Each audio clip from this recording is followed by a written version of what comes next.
Greetings, Eddie Ardeni here. Hope you all had a good weekend. Clearly crazy times we live in, but I guess it's the nature of our business. There's always something crazy going on, but what's going on in Eastern Europe, of course, is extremely disturbing, especially with the escalation of the rhetoric coming out of Putin. I think some people are kind of wondering whether Putin's lost his mind. There have been some articles written of late that because of the COVID pandemic, he's been paranoid about getting the virus. And so he's been very, very isolated, and that may have affected his thinking, his willingness to take on the kind of risk that he's taken on, and misjudging the backlash that he would get as a result of the invasion of Ukraine. The good news is that there seem to be negotiations going on right now on the border between Belarus and Ukraine. So hopefully, at least we'll get a ceasefire out of that. But it's all a question of the extent to which Putin recognizes that he's misjudged the reaction of the West, that he's underestimated the willingness of the Ukrainians to defend themselves in their homeland and their attachment to democracy, and repulsion at the idea of being imposed on by a totalitarian regime coming out of Russia. So they have no interest in reconstituting the Soviet Union. I don't know what they have to give Putin in negotiations, other than to say that they're not going to seek to be involved with NATO. After what just happened, I don't know if that's going to be something they want to give up so easily, but we'll see how it plays out. Hopefully it plays out into a ceasefire, and that people start getting killed and injured over there, and that some reasonable resolution comes out of all this, and that instead of a lot of bad things, good things come out of it. A more united Western Front, the greater appreciation of democracy, and so on and so forth, without this thing escalating into something a lot uglier than it is right now, and it's certainly ugly right now. This week, on Monday's morning's piece, I focused on some of the implications of what's going on in Ukraine, the global implications. It's pretty obvious that because of the disruption to trade with Russia and the Ukraine, that wheat prices have gone up, oil prices have gone up, because over the weekend, the major Western countries agreed on imposing a ban on the use of SWIFT by some of Russia's bigger banks, and that undoubtedly will disrupt transactions between Russia and the rest of the world. Particularly the concern is oil and gas, and of course that's where we're seeing upward pressures there. So clearly these things are adding to upward pressure in commodity prices, and that in turn has inflationary consequences. Right now in the United States, I don't know if the word's enjoying, but we're experiencing an inflationary boom. This is kind of analyzing things on a month-to-month basis. The January orders were very strong for durable goods. Capital spending is absolutely booming. The consumption numbers for January were very strong, but that's after being weak in the previous 2 months, but nevertheless, they were very strong. Consumers may be starting to do some buying in advance. Once that psychology sets in, it creates more momentum for inflation, but it also creates a demand for goods and services to buy them before their prices go up, even though you may not need them right now. So there is a potential for this inflationary boom to erode into stagflation, which simply means even higher inflation than we have right now, and slower economic growth. With regards to the inflationary boom right now, I think at least before the invasion of Ukraine by the Russians, there was a consensus view, and especially one that seemed to be going on in the minds of the Fed heads, seemed to be that we're likely to see inflation peak in the next few months, and then moderate by the end of the year. I still think that's a plausible scenario. I think the consumption deflator is just a bit, core consumption deflator is just a bit over 5% in January, and I think it could continue to remain here for a few more months. But I think by the end of the year, we'll be looking at 3 to 4%. I don't think we're going to be looking at anything like 2% or lower. I just think that we should expect to see some moderation in consumer durable goods inflation, which has been a major source of this inflationary problem. And on the other hand, rent inflation is likely to continue to move higher, reflecting the fact that home prices are up 30% over the past 2 years. So that would be the happy scenario. The unhappy scenario would be that wage price spiral is here and it continues to feed on itself, that we don't get the kind of productivity boom that I've been expecting. I think it's already sort of there, but it may not be enough. I should bring up a very much related topic, and that is the 4Ds. As you know, as I presume you know, I've been a disinflationist really since 1981. I wrote a piece, D.F. Hutton back then, titled On the Road to Disinflation. And I've stuck with it ever since. And I, along the way, built up this thesis that there were at least 4 very powerful forces of deflation that were keeping inflation down. The offset was extremely stimulative fiscal monetary policies, which should have been inflationary, but the 4 deflationary forces have been so powerful that they offset monetary policy stimulus. On the other hand, the monetary policy stimulus has probably averted outright deflation. So we've had disinflation until the pandemic hit us and until this Russian invasion. So the 4Ds, as you may know, détente, which is another word for globalization, disruptions, technological disruptions, demography, and debt. So where are we now? Well, détente is certainly under attack here. Globalization's under attack. I think it's pretty clear that Cold War II is started on February 24th with the invasion of Ukraine. It's a hot war there, but in terms of the relationships between Russia and the West, it certainly is another Cold War, as Russia has been basically made a pariah nation by the West as a result of their incursion. So the Cold War is back, and the Cold War was, the end of the Cold War was one of the sources of disinflation. And that's now being reversed. And we're clearly seeing that companies are scrambling to bring back supply chains to the US. This was happening before this Cold War II with the Russians, because we were starting to see a Cold War with the Chinese. We had to respond to the impact of the pandemic on disrupting global supply chains. And as a result of that, we're seeing that globalization's impact of creating lots of global competition with lots of cheap labor around the world, that's not relevant anymore. So détente is, for all practical purposes, at least a questionable source of disinflation, and it may very well not be relevant at all, but it depends on how things play out. Technological disruption, I think, is still very much in play as a source of deflation. And that relates to the third D, and that's demography. For quite some time, I've been thinking that aging demographic, geriatric demographic profiles around the world are inherently disinflationary, if not outright deflationary.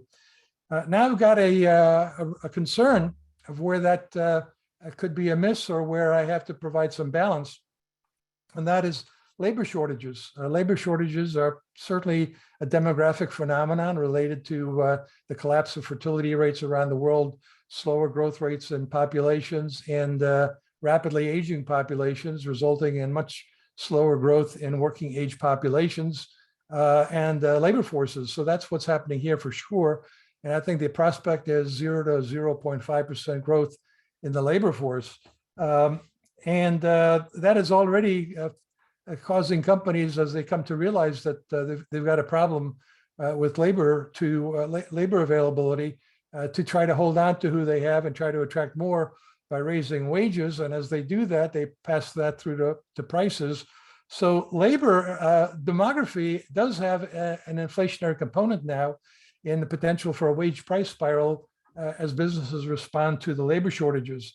My happy story there, the roaring 2020 story, and the good news is I still have a few years to make that turn out to be correct. The happy story is that companies are responding to the shortages of labor, not just by scrambling to raise wages and hold on to whoever they can, but also to increase productivity, recognizing that they can't just willy-nilly raise prices every time their wages go up. They could, but competitors that can figure out how to use productivity to avoid that and to be the low-cost producer in an inflationary world are going to gain market share and have a higher profit margin. So that's something to consider. Debt. I've been thinking that the fourth D, debt is deflationary. We're taught in school that when you want to stimulate an economy, just ease monetary policy, and people will borrow money and they'll buy things and services, goods and services that they needed down the road. They'll buy them today, and you can really get stimulate an economy that way. Well, that's interesting in theory. In practice, the longer you do that, we've done it for a few decades, you get a tremendous amount of indebtedness among consumers, among businesses, and trying to stimulate an economy with lower interest rates just doesn't have as much impact as it did when debt was relatively low. So here's my concern about where debt might create an inflationary problem. And that is, I don't know if explicitly or subliminally, oh, there's Bailey, I guess, or Max. No, that's Max. Sorry about that. At least it's not Chloe. Chloe always starts barking and wants to go out. And I guess that's what Max wants to do, but I'll let him wait until we're done here. Where are we? We're talking about debt. So the concern about debt is that maybe somewhere in the back of their minds, fiscal and monetary policy makers recognize what we all know, and that is when you have way too much debt outstanding, as interest rates go up, it kind of compounds more rapidly and grows like a weed. And so there may be in the back of the mind of people like Fed Chair Powell, an idea that you don't want to increase interest rates rapidly. You don't want to get them too high up because if you do, you're going to have a real problem with the compounding of debt. And the best way to deal with too much government debt is to basically have significant negative real rates. In other words, have high inflation and low nominal rates. So now inflation, let's say, is 5, 6, 7%, depending on which measure you use. And the Fed funds rate is 0. So the Fed funds rate in real terms is -5, -6, -7. And you can do the same exercise with a bond yield. And you'll see that we have a record low in real bond yield. So there are things to be concerned about here about inflation being no longer transitory. I know we're not supposed to use that word anymore. The Fed has said they're not going to use it anymore, but in reading their speeches and reading the minutes, it's pretty clear that in the back of their minds, they still have expectations that as supply chain disruptions abate, that things will work out reasonably well and we'll get some moderation in inflation. I kind of doubt that they seriously believe they're going to get back down to 2% or less, but I think they're hopeful they can get down to 3 to 4%. And then they could always move the goalpost to, I'm just going to move, speaking of moving things, I'm just going to move the questions Q&A here. We'll take the Q&A in a minute. Let me just take you through some pictures here real quick.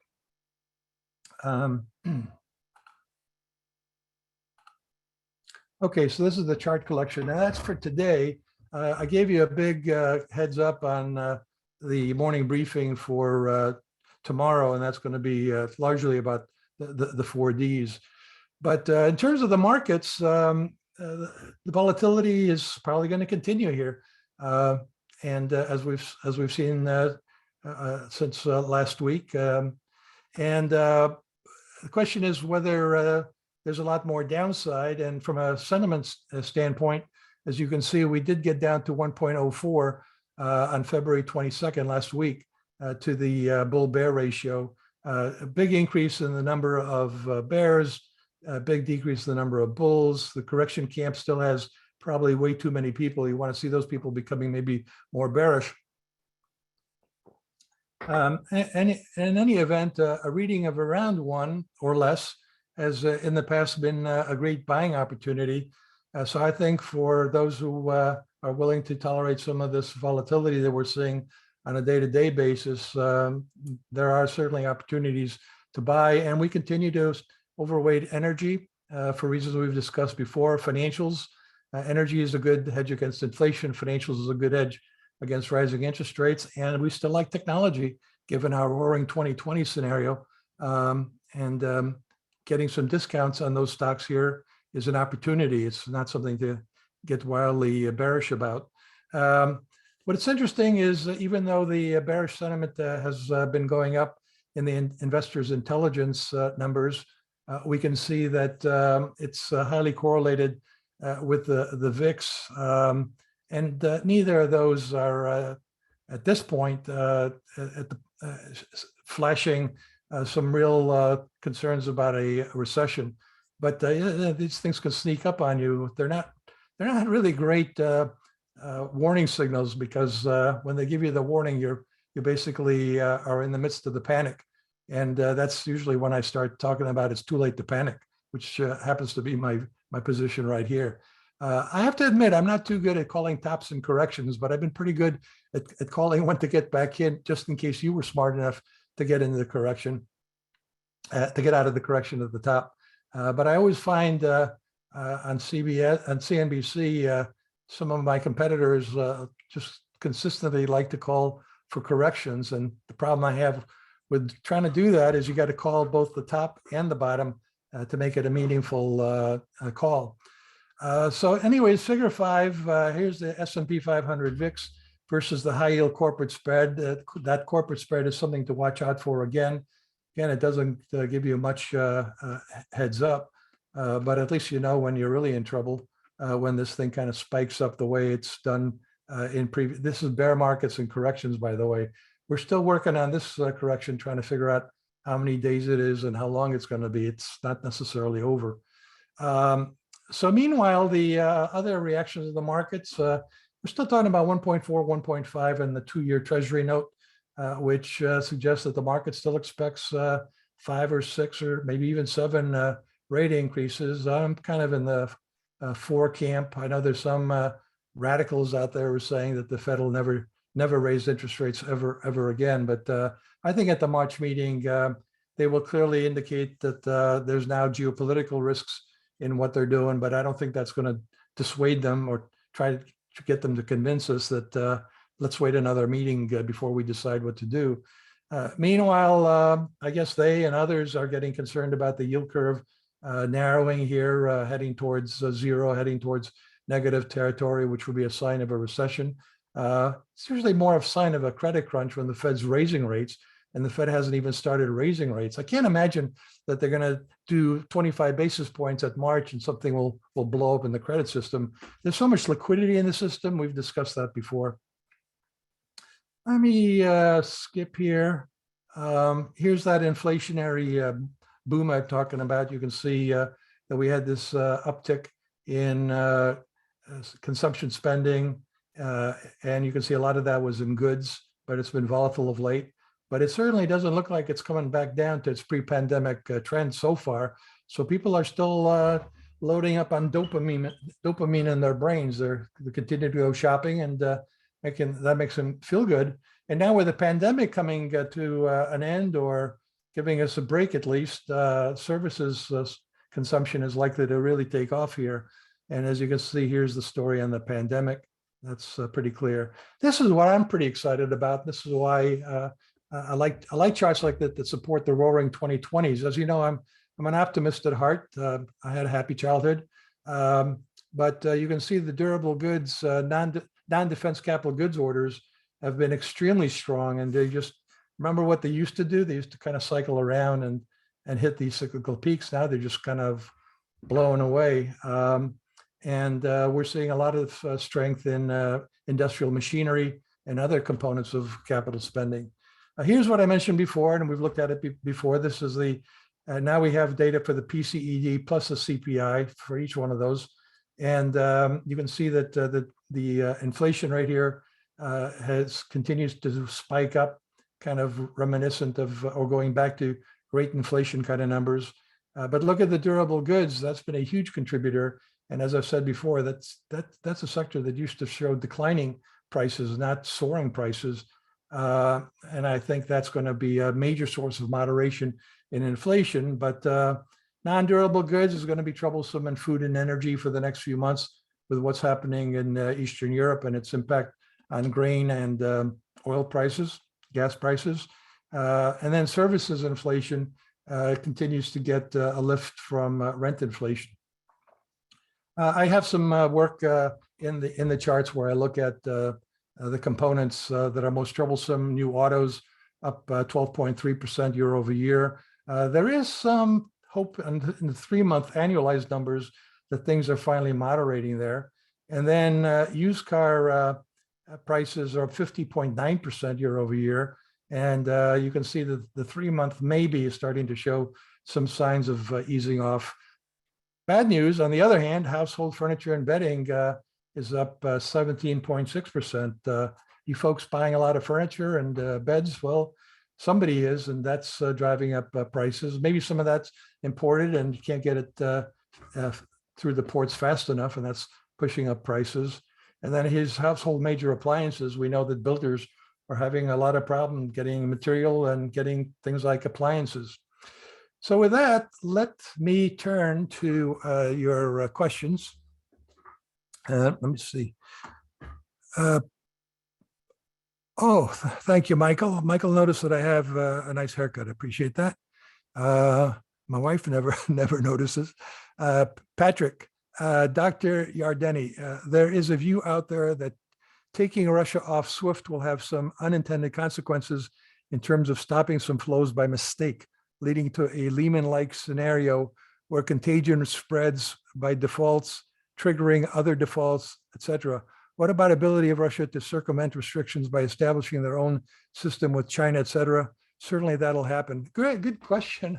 Don't have a definitive answer for you. I have some opinions. I know listening to some of the talking heads on the financial news, and I guess I'm one of them, but listening to some of them, I got the impression that there's a lot of concern with oil prices going straight up, with gas prices going straight up, with wheat prices going straight up, that somebody might have gotten caught on the wrong side of those trades, at least in the futures markets. But they're kind of used to that. They get margin calls, and maybe it wipes some people out. But they're big boys and girls, and so far they seem to have dealt with it reasonably well. We haven't heard about anything that's blowing up in terms of margin calls. And I know people look at margin debt relative to the stock market, and it just, I don't know why, it just doesn't seem to be all that relevant to the trading activity in the market. When the market takes a deep dive, you don't hear at the end of the day that brokers are saying that they've got all these margin calls that they're sending out. So I don't know. I think the systems seems to be able to handle these things much better. There's as I said, a tremendous amount of liquidity in the system. With regards to unintended consequences, yeah, I mean, fog of war, anytime you do something radical, especially in a wartime setting, you never know what the consequences are going to be. In this case, you know, the Western nations have been trying to take some baby steps around. They're concerned that if they really cut off SWIFT transactions for Russia entirely, they're not going to get gas or oil, and that would be a disaster for Western Europe. I don't know if it would be a disaster, but it would be pretty bad. And it would certainly force the Western Europeans to share the misery that the Ukrainians are facing, though obviously the Ukrainians, it's lethal and much more life-threatening, whereas look, spring is coming, so in some ways the Europeans maybe can handle some higher oil and gasoline prices and the shortages of these things as they go into the spring. At least you can go in your backyard and have a nice foie gras and wine. But seriously, I don't want to make light of any of this. The I don't know whether there are going to be unintended consequences. I think the intended consequences could be severe enough, as we're seeing in the price of oil taking a jump up today, given the weekend agreement by the West to impose SWIFT, at least on the big banks. With regards to Russia and China, I think they'd like to be able to have their own system, but the globe is the globe. If you want to do business around the world, you have to have dollars. The dollar still is, for all the talk about how other currencies are going to displace it, it just hasn't happened. I know there's some arguing that Bitcoins, BitCurrencies have gotten a big boost in terms of transactions around the world now that we're seeing SWIFT being cut off. But I don't know. I think at the end of the day, the U.S. is still the world's largest consuming economy. We spend money in dollars. Oil is denominated in dollars. I don't think that's going to change anytime soon. Why are markets not down more? What would you buy now, if anything? Energy, financials, and any discounted technology name that you like and has earnings, I would say. And by the way, technology includes companies that aren't technology companies, but companies that are spending billions or millions or even hundreds of thousands on technology to increase their productivity. I say, fintech, health tech, those are technologies as far as I'm concerned. Why is the market down? Well, I think we did we've had a few capitulation sell-offs. I think people who really wanted to sell sold, and every time they do that, they regret it the next day when the market's up big. So I think all this volatility may be converting a lot of people away from day trading towards being long-term investors. Isn't that amazing? Wouldn't that be wonderful?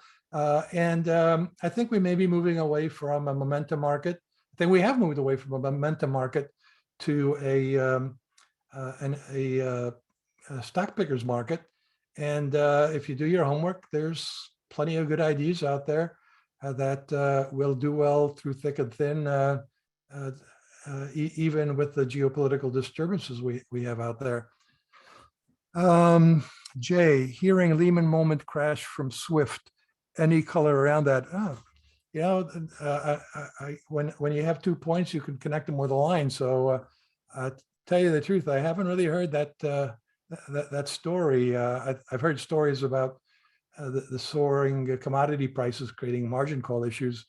But I think if there's a Lehman moment anywhere, it's how do you translate Lehman into Russian?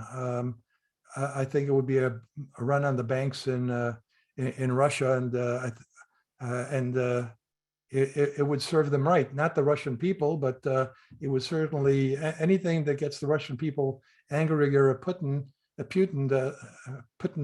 the difference?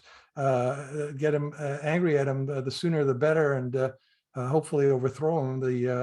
The better it will be for the world, because the guy is showing signs of being insane, which is not a good thing, given that Russia is a nuclear power. Ed, this is from Paul. Do you think that the Fed could or should take advantage of the demand in the Treasury market and allow for some runoff? This could show that they are doing something to deal with the inflation, as they want to raise rates under the formality of a scheduled meeting. It's a good question. Personally, I don't think that the Fed can chew gum and walk at the same time. I don't think the market wants to see them do it. I don't think the market really wants to see the Fed raising rates and letting a runoff of the balance sheet. I think it kind of confuses the issues. And I will not be surprised if the Fed actually does the opposite of what you're suggesting, Paul. I mean, I think you're right. There is an opportunity here to sell treasuries into the market, but or not sell them, but at least let them mature. But I'm not sure the Fed's going to jump at that idea. I think they are going to want to demonstrate they're doing something on interest rates. So I think they want to get that going. But because of geopolitical concerns, they might say that they're holding off on letting the balance sheet run off. That's because nobody has a clue what the implications of letting the balance sheet run off and they really don't have a clue of how they should even phase it in. So I could be wrong on all that, and maybe they'll recognize that they've got a real serious inflation problem and that they've got to tackle it more forthrightly. I think raising interest rates, I'm not sure how tightening monetary policy really is going to bring inflation down. The only way I know for sure is the way Volcker did it, and God help us if that's the way we're going. I'm hopeful that's not the case, and that there will be some forces in place that will moderate inflation and allow the Fed to raise interest rates, but not to levels that cause a recession. Let's see how we're doing in time, overtime. So let's, Vincenzo, you showed convictions about SMID caps, energy, financials. Might you have any strong thesis on the defense sector now? Yeah, I'd throw that in for sure. I really should throw that in. Defense makes more sense than ever. And maybe if you want to go global instead of staying home, look for defense companies in Germany and in Western Europe. So it makes a lot of sense. I'll take one last question here from David. If we did enter a period of stagflation, would this bode well for growth stocks? Good question. Well, I think so. Growth stocks have the ability to raise prices, but more importantly, they have the ability to increase productivity so that they don't have to raise prices, which allows them to sell their products to their customers even better if they can do that. And then slower growth, in a world of slower growth, growth becomes even scarcer. And so, yes, I think that stagflation is probably would be favorable to growth stocks. Well, with that, I thank you again for joining me, and always appreciate your participation. And let's do this again soon, like next week.